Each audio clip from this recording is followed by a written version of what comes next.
I want to ask you something, and I want you to sit with it before you answer. When did you last choose yourself?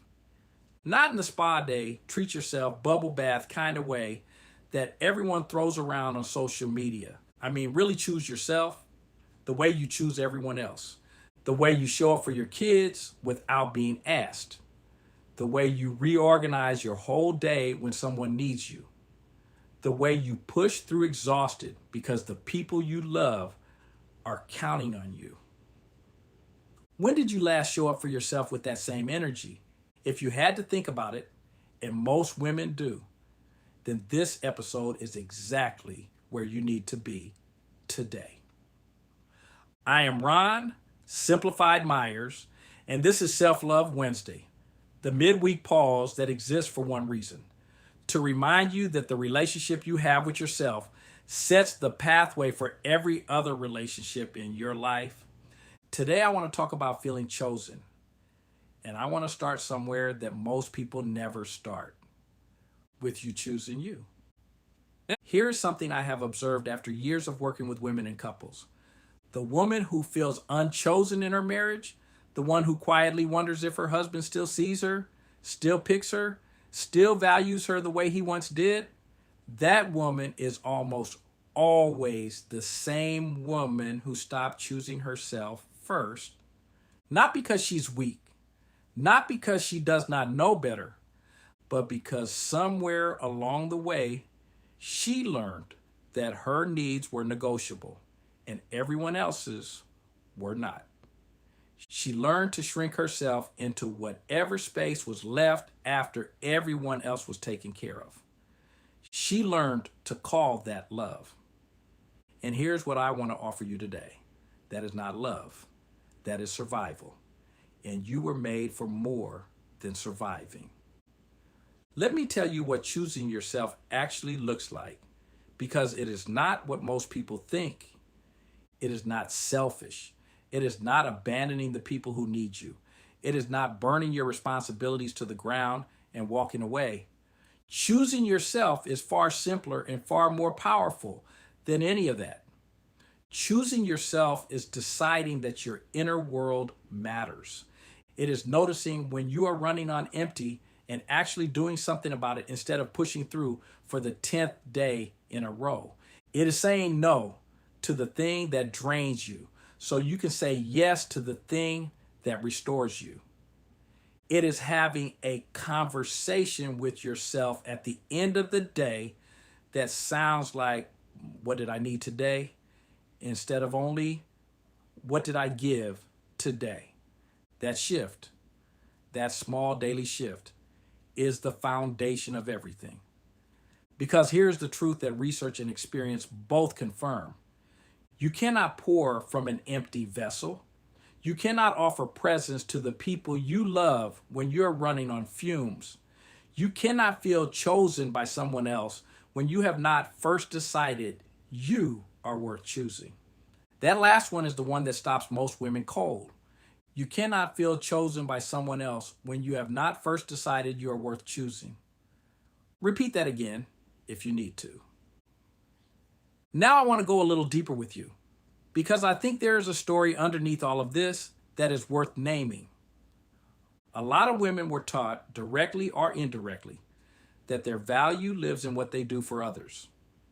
If you are helpful enough, patient enough, present enough, available enough, then you are worthy of love.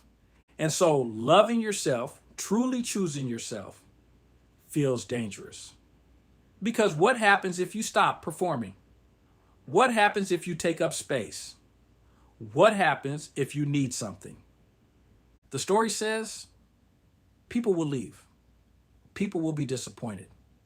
You will lose what you have worked so hard to keep.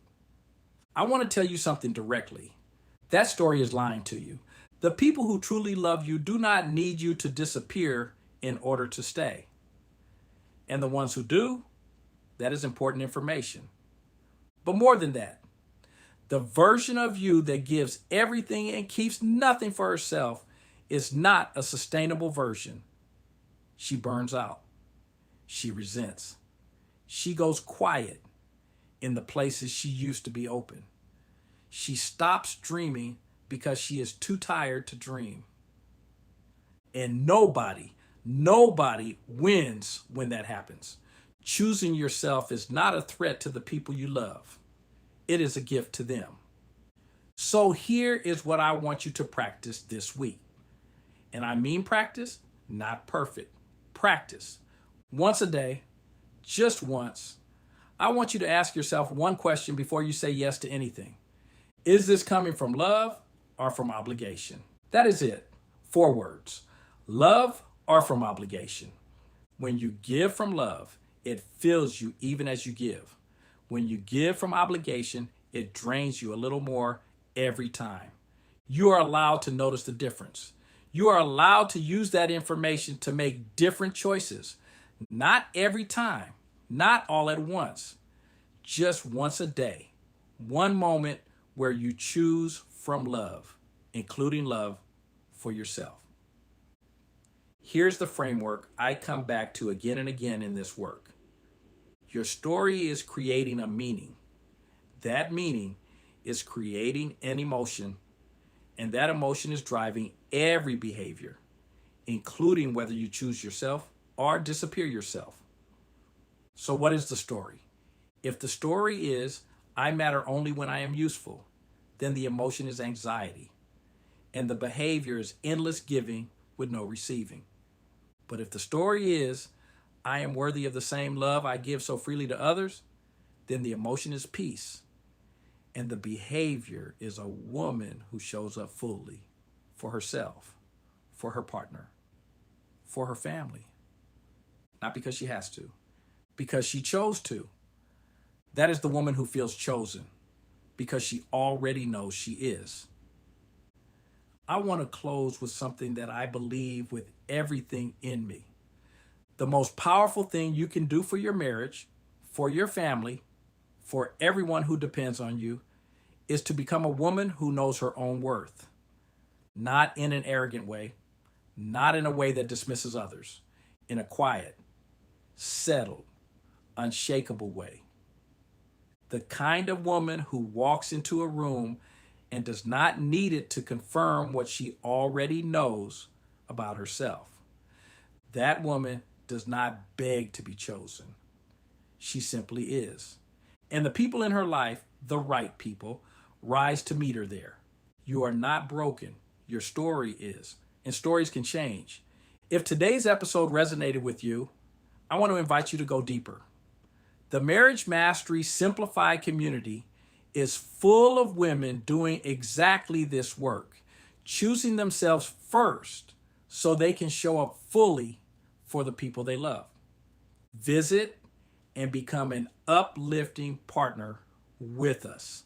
The link to the community is in the show notes. And if you are ready for the tools that actually move the needle, the book, the courses, the coaching, it is all waiting for you at simplifieduplifters.com. Thank you for being here today. Thank you for choosing to show up for yourself, because that is exactly what listening to this episode is. And most important, remember, you are extraordinary.